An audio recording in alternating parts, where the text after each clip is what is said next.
오늘은 붓을 타다라는 제목으로 함께 말씀을 나누어 보도록 하겠습니다. 저는 어릴 적부터 다니던 모 교회가 있습니다. 안양에 있는 교회인데 담임 목사님께서 정말 잘하시는 것 두 가지가 있었어요. 사진 촬영과 서예였습니다.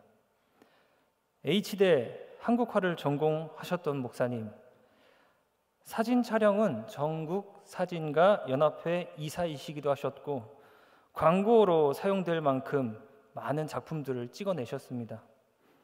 서예 또한 국가에서 인정하는 국립현대박물관 심판하는 그런 집사님이 계셨는데 그분이 인정할 정도로 서예를 정말로 잘하셨어요. 특별히 저는 붓을 들고 말씀하시는 그 모습에 참 감동받고 정말 멋지다라는 생각을 했습니다. 지금은 은퇴를 하시고 고향 강원도에 내려가셨어요. 홍천에서 안양을 오가시면서 원로 목사님 사역을 하고 계십니다. 근데 놀라운 점은 지금도 그 붓을 놓지 않고 계시다는 거예요. 하나님의 말씀을 묵상하시면서 많은 사람들에게 그 붓으로 메시지를 전하고 계셨습니다. 저는 이런 목사님을 생각해 보니 생각나는 성경 인물이 있었습니다. 바로 누가였어요. 누가복음은 원래 카타루칸, 즉 누가에 의한이라고만 적혀 있었습니다.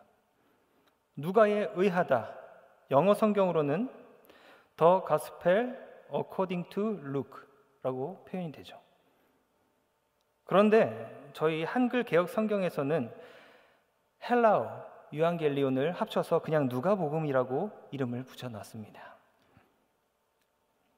그리고 성경에서 헬라 이름인 이 누가는 신약에서 3번밖에 나오질 않아요. 누가는 전기, 후기로 해서 누가복음을 전기에 썼고요, 후기에는 사도행전을 썼습니다. 이러한 문서 사역을 했는데 그가 예수님의 사역을 하는 데 있어서 가장 통찰력이 뛰어나고 정말로 믿음직한 동역자였다고 해요.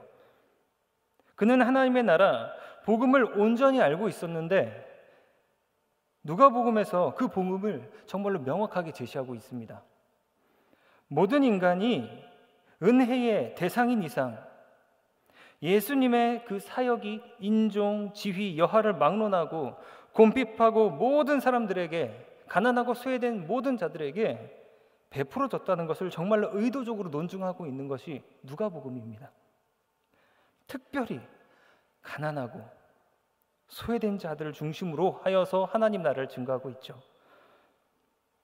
그리고 사도행전으로 이어가서 이방 모든 사람들에게까지 문서를 전달해서 하나님 나라를 전달했어요. 이러한 배경을 가지고 있었죠.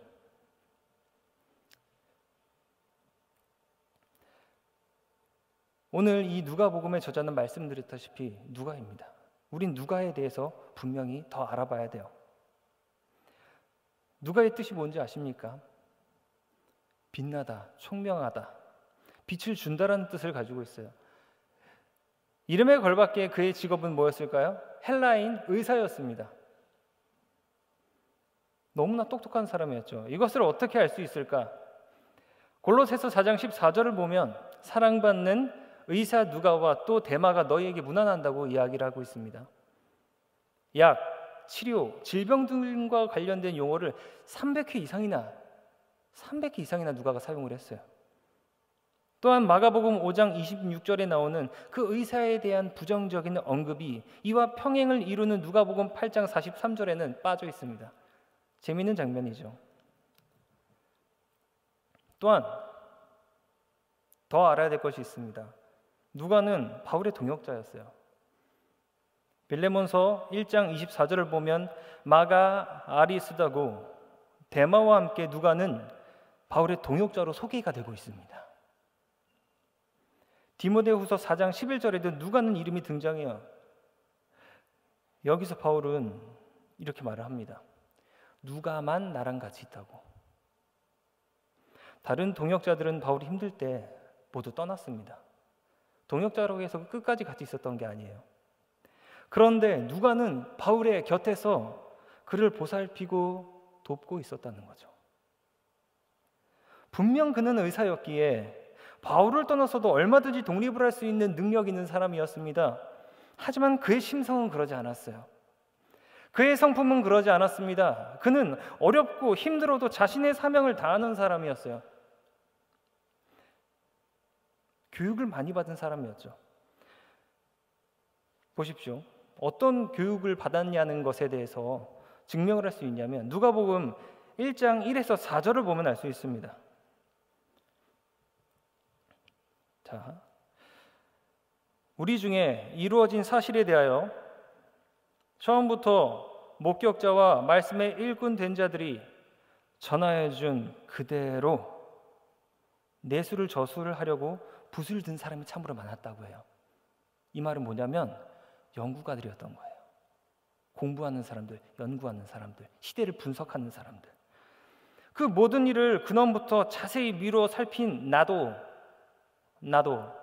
붓을 든 나도 데오빌로 가카에게 차례대로 써서 보내는 것이 좋은 줄 알았노니 학문을 상당히 중요시 여겼다는 거죠. 이는 가카가 알고 있는 바를 더 확실하게 하려 함이라. 그는 연구자였습니다.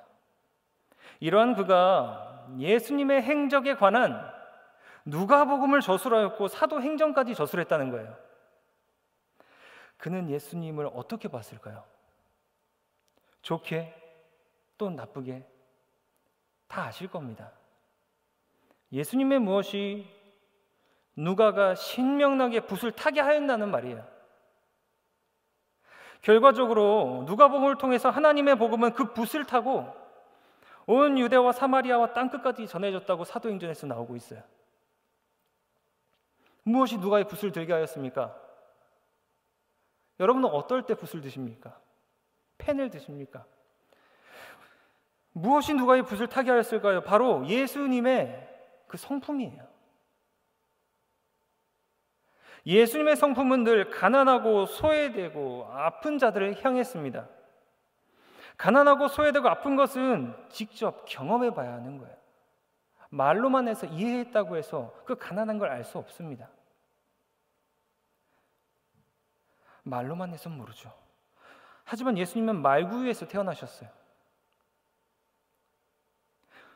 가난한 목수의 아들로 살아가셨단 말이에요. 그분은 진정 가난하고 소외된 게 무엇인지 아셨던 분이죠. 지금도 마찬가지입니다.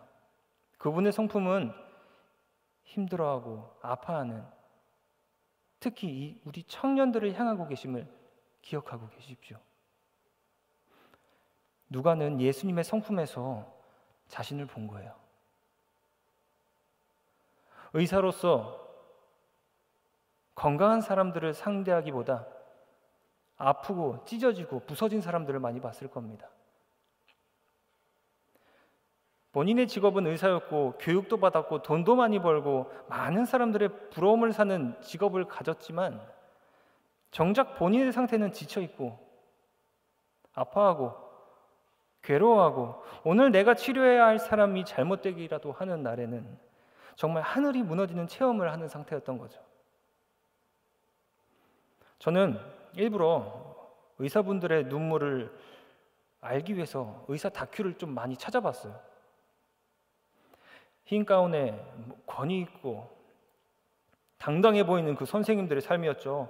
처음에는 회진을 돌고 사무실에서 공부하고 연구하고 다양한 세미나에서 프레젠테이션 발표하고 연구하고 수술할 땐 초록색 수술복 딱 입고 첨단 의학기기를 귀에 딱 끼고 엄청난 집중력을 가지고 수술하는 그 모습을 볼 때 너무 멋있다라는 생각을 했습니다. 그런데 저는 그 뒷모습을 보고 깜짝 놀랐어요. 수술이 잘못되면 혹시나 이를 수습하는데 엄청난 부담감과 슬픔이 밀려온다고 합니다. 우울증은 기본이고 공황장애를 달고 산다고 해요. 환자 앞에서 두려움과 불안한 모습을 보이면 어떻게 될까요? 환자들이 더 불안해하기 때문에 절대로 불안함을 보여서는 안 된다는 의사의 의무가 있다고 했어요. 지각은 절대 있을 수 없고 저희는 지각할 수 있죠. 하지만 의사가 지각하면 환자는 죽는다는 거예요. 골든타임을 놓친다는 겁니다. 내 몸이 좀 힘들다고 저희는 조금 타협을 할 수 있죠. 하지만 의사에게 있어서 타협은 환자의 죽음이라는 거예요. 엄청난 압박과 두려움과 무서움에 살았던 그들, 그 무엇보다도 피폐한 삶을 살았습니다.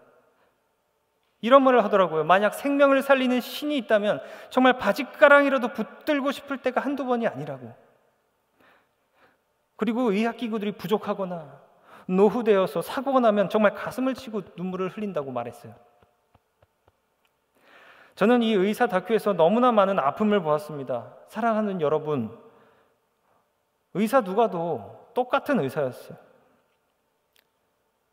시대만 다르고 환경이 달랐지 같은 의사였단 말입니다. 오히려 그때가 더 힘들지 않았을까요? 하루하루 살아가는 누가였지만 그는 참 힘든 삶을 산 것이었죠. 그런데 그런 누가가 예수님을 봅니다. 예수님을 봤어요. 가난하고 어려운 자들의 중심에 있었던 예수님, 늘 사람들의 중심에 있는 권위 있는 예수님, 말씀에 능력이 있고 권능이 있으며 많은 바리새인들의 관심과 질투의 대상이 될 정도로 정말 카리스마 있는 예수님의 모습. 그런데 예수님은 그 카리스마 있는 모습으로 권력에 올라서고 더 당당해지려 노력하기보다 어렵고 힘든 자들을 향했습니다. 그리고 그가 있는 곳이면 놀랍게도 생명이 넘쳐난 거예요. 그분의 말씀이면 무엇이든 가능합니다. 그것이 기적이건 고난이건 말이죠. 기적이 일어나는, 생명을 살리는 신이 지금 누가의 앞에 있는 거예요. 아픈 자들을 살리는 그 생명의 모습이 누가의 붓을 춤추게 하였습니다. 저분이다. 미친 듯이 누가는 예수님의 모습을 묘사하고 설명하고 하나라도 놓칠세라 하나하나 다 적습니다. 잘못 설명될까 싶어서 자신이 가지고 있는 모든 좋은 지식을 다 꺼내어서 문법에 맞게 정확하게 작성하기 시작해요. 저분이 구원이다.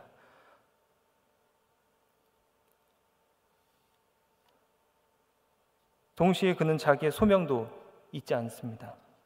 어렵고 힘들고 아픈 자들과 함께하는 그 의사의 소명 말이에요. 그는 의사였지만 예수님과 함께함으로 어렵고 힘들고 아픈 자들과 함께하는 소명까지 예수님과 함께 지킬 수 있었습니다. 혼자였다면 의사의 소명을 다하지 못했을 거예요. 좌절과 공황장애, 우울에 빠져 살았을 겁니다. 예수님께서 함께 계셨기 때문에 그렇게 할 수 있었던 거죠. 이는 비단 누가만의 이야기가 아닙니다. 우리 모두의 이야기죠. 우리 모두 한 명 한 명이 누가라는 겁니다. 각자의 삶에서 우리가 우리의 힘만으로 살기에는 성공할 가능성이 너무나 적습니다. 하지만 하나님과 함께하며 우리의 사명을 다해갈 때 우리는 성공할 수 있어요. 소명까지 다할 수 있습니다. 저는 직업이 전도사죠. 하나님의 말씀을 묵상하고 연구하고 공부하는 사람입니다. 그럼에도 불구하고 저의 능력으로 한다면 저는 할 수 없습니다. 예수님의 시선으로 바라보고 예수님 곁에서 예수님을 지켜가면서 살아갈 때 저는 전도사로서 사명을 다하는 거예요.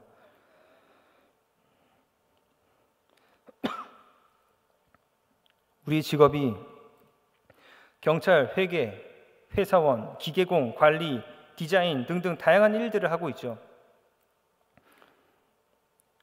결국 우리는 우리의 노하우를 갖는 것이 아니라 예수님의 곁에 있을 수 있는 노하우를 만들어 가야 한다는 거예요. 이러한 과정이 있을 때 우리를 통해 하나님 나라 복음은 더욱더 넓고 밝아지게 될 것입니다. 이는 비단 직업에 국한되는 게 아닙니다. 우리의 상황, 건강, 감정, 해결해야 할 삶의 모든 미션들이 예수님의 곁에 있음으로 말미암아서 생명이 살아날 수 있다는 거예요. 하지만 분명히 말씀드립니다. 우리의 노하우가 아니라 바로 예수님 곁에 있는 노하우로서 이루어진다는 말입니다. 그때 비로소 누가와 같이 자신의 의사의 직업적 소명, 힘들고 어려웠을 그 상처받았을 과거의 심신까지 모두 다 회복이 될 수 있는 거예요. 이제는 우리 각자 한 명에게 있는 영적인 붓을 들어야 할 때입니다. 누가와 같이 말이죠. 그래서 예수님을 증명해가는 삶을 살아야 되는 거예요. 적어가면서 말이죠. 붓을 든 삶을 살아가게 됩니다. 오늘 본문이 이것을 증명하고 있어요. 본문을 잠시 함께 살펴봅니다. 오늘 본문을 보면 먼저 예수님께서 광야에서 시험을 받으시는 장면이 나와요. 4장에서요. 그리고 예수님의 몰골은 광야에서 정말 시험 막 가진 거 다 받으셔서 너무나 피곤해 보이십니다. 하지만 그분은 말씀으로 사단의 영을 물리치셨고 결국 생명을 쟁취하셨죠. 사탄도 악함도 잘못되게 하는 그 모든 것들 대표하는 이 사탄도 예수님을 향해서 정말 많은 말을 했어요. 너무나 많은 말을 던졌어요. 하지만 예수님의 말씀이 사단을 철저히 무너뜨렸고 생명을 새롭게 하셨습니다. 그리고 갈릴리에서 활동하기 시작하시죠. 어떻게 해요? 이 중요한 부분입니다. 바로 성령의 능력을 입고 말이죠. 이 성령의 능력을 입었다는 게 무슨 의미입니까? 간단합니다. 우리가 예수님 곁에 있어 하나 되어 같이 있어야 하듯이 성부, 성자, 성령 삼위일체 하나님께서 하나로 계신다는 말이에요. 그분께서 일을 이제 시작하신다는 신호탄이란 말이에요. 성령의 능력을 입고 삼위일체 하나님께서 말이죠. 삼위일체로 계실 바로 그때 예수님의 소명은 생명의 빛이 나기 시작하는 겁니다. 예수님의 영향력, 말씀, 카리스마는 점점 온 지역에 소문이 나기 시작하죠. 먼저 여러 회당에 들어갔다고 합니다. 그리고 놀라운 지식의 무엇으로? 말씀으로, 이 또한 말씀으로 회당을 하나씩 정복해 가세요. 당시 회당은 정말로 살벌한 곳이었습니다. 바리새인, 사두개인, 서기관, 율법사 등등 참으로 많은 악함을 대표하는 그 터줏대감들이 있었으니 말이죠. 삼위일체 하나님은 그들 모두도 무엇으로? 바로 말씀으로 누르셨어요. 광야에서 사단을 말씀으로 누르신 같이 권위 있고 생명력이 넘치는 자들을 누르시고 가난하고 소외된 자들에게 생명을 끌어올리십니다. 어떻게 해요? 18절을 말씀하시면서요. 주의 성령이 내게 임하셨으니 이는 가난한 자에게 복음을 전하게 하시려고 내게 기름을 부으시고 나를 보내사 이번엔 포로된 자에게 자유를 또한 눈 먼 자에게 다시 보게 함을 전파하며 마지막으로 눌린 자를 자유롭게 하고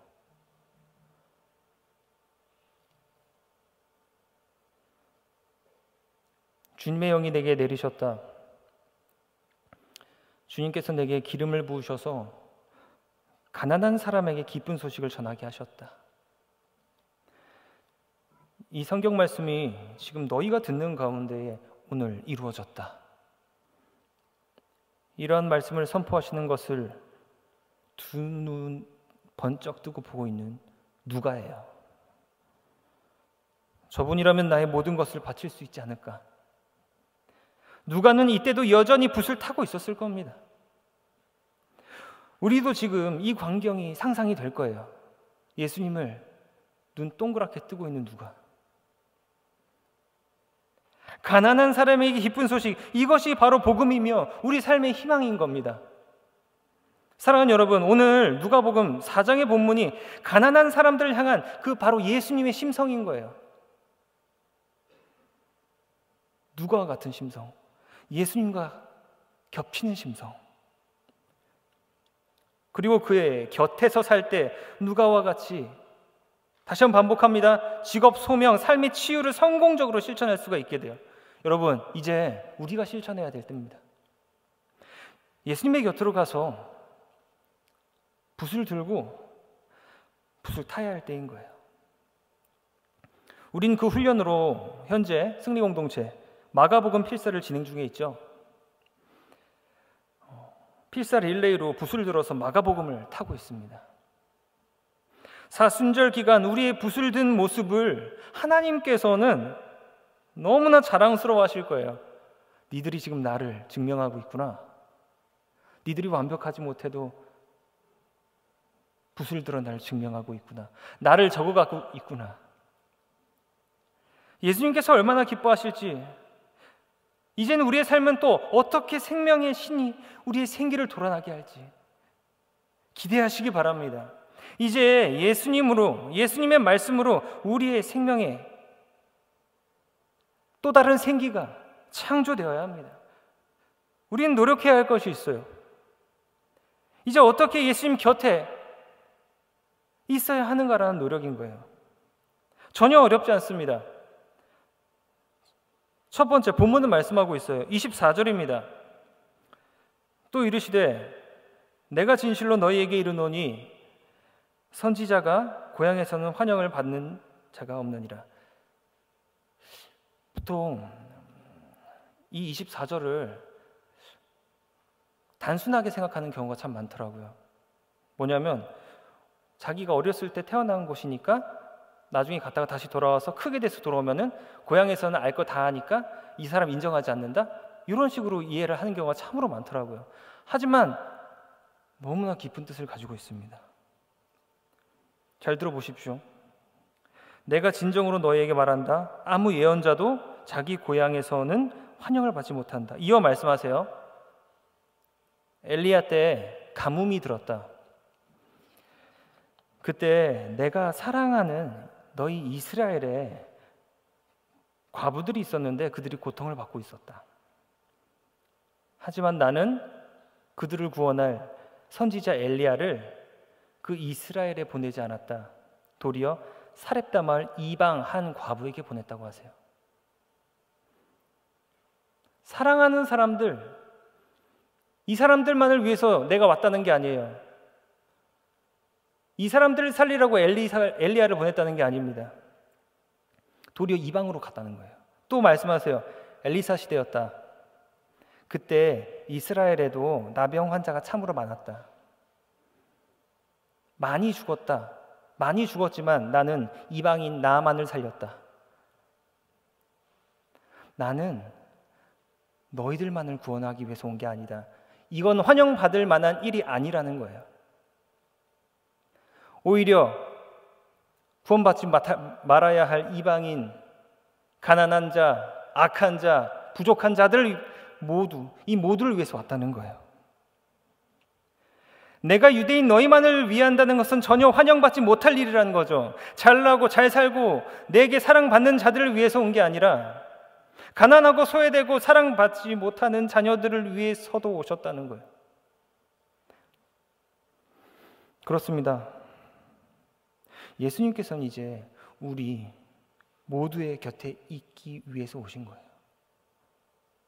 그게 예수님께 환영받을 일이라는 거예요. 그래서 우리가 예수님의 곁에 있기 위해서는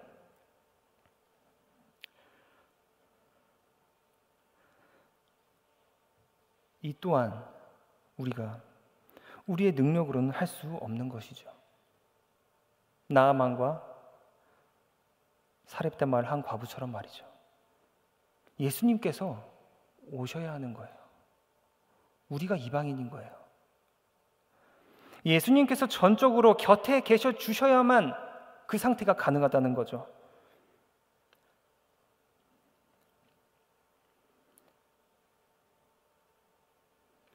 함께 해주시기 위하여. 정말 굿뉴스 아닙니까? 복음 아닙니까? 우리 땡 잡은 거 아닙니까? 우리가 곁에 있는 게 아니라 예수님께서 우리 곁에 계셔야 한다는 거예요. 우리 곁에 계셔야만 하는 것이 그 삼위일체 하나님의 소명이라는 거예요. 우리는 정말로 하나님과 뗄래야 뗄 수 없는 자들이라는 겁니다. 복음 받은 사람들이죠. 복 받은 사람들이라는 거예요. 저희는 사랑하는 여러분, 누가에 이어서 이제는 우리 차례입니다. 우리 각자 삶에서 붓을 드십시오. 예수님께서 나의 삶에 어떻게 일하시는지를 직접 적는 노력을 하시길 바랍니다. 보고 듣고 흘리는 게 아니라 붓을 들어 누가와 같이 적는 연습을 하시길 바랍니다. 기억하는 연습을 하시길 바랍니다. 훈련하시길 바랍니다. 예수님이 보일 겁니다.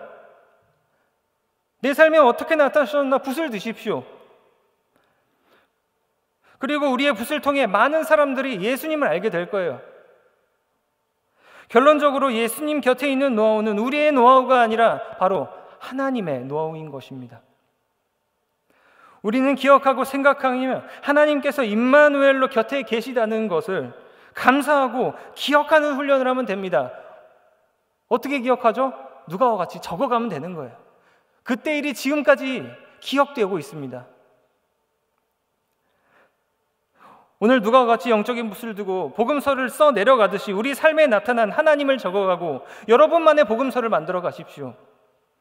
그리고 확신을 얻어 가시길 바랍니다. 쓰러지지 말길 바랍니다. 사랑하는 여러분, 태초부터 하나님께서는 우리 곁에 함께 하셨어요. 창조되기 영원 전부터 말입니다. 내가 태어나서 1살이 되고 2살이 되고 중학생이 되고 고등학생이 되고 청년이 되었어요. 그리고 지금까지 이르게 되었습니다. 예수님께서는 예수님의 그 사명으로 태초부터 우리와 함께 하셨어요. 우리는 태초부터 태어날 때부터 복받은 사람들이란 거예요. 왜죠? 우리를 사랑하셔서 예수 그리스도 하나님께서는 사랑의 결정체이시기 때문에 사랑한다면 곁에 있는 것이 하나님의 소명이니까 이제 곁에 계신 하나님으로 우리 스스로의 삶을 자랑스러워하면서 살아가시길 바랍니다. 이것은 우리의 선택이 아니에요. 하나님의 소명인 겁니다. 우리가 책임감 없는 게 아니에요. 땡 잡은 게 아니에요. 책임감 없는 게 아니에요. 하나님의 선물이라고 성경에 나와 있습니다. 누가 선물 받는다고 책임감 없다고 합니까? 제가 여러분한테 선물 드리고 여러분은 받았는데 정말 책임감 없습니다. 제가 이럴까요? 아니에요.